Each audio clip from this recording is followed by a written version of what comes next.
Assalomu alaykum. Nimaga ko'chib keldingiz? Nima bor Toshkentda deb ko'pchilik yozardi. Demak, Xudoni ishini qaranglar, bekorga bo'lmagan ekan. Shuncha yildan beri o'rganolmaganim sabab bo'lgan-u, lekin именно mana shu paytlarda kelganimizda, tim более hammamiz kelganimizda katta opam, man, singlim, ukam hammamiz boshqa davlatlarda edik va ayni yilda, ayni oyda hammamiz qaytib kelganimiz ham shunga ekan bo'lsa kerak. Man iyun oyida qaytib keldim. Katta opam Qozog'istonda 20 yil yashab qaytib keldilar. Singlim men bilan birga yashardi, bilasizlar, Turkiyada. U ham qaytib keldi. Ukam o'qirdi meditsinskiyda, Rossiyada. U ham qaytib keldi bitirib. Va oradan 6 yil o'tgandan keyin hech ham aqlimizga kelmasdi onamizni berib qo'yishimizni. Mana 1 oy o'tdi.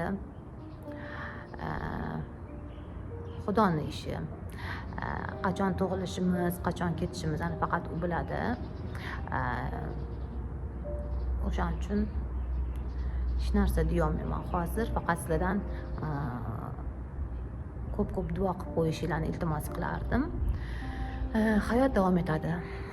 Oldin videolarimni qo'yganimda birinchilardan onam ko'rardilar, layklar bosardilar, kommentariy yozardilar. Endi bu videoni ko'ra olmaydilar.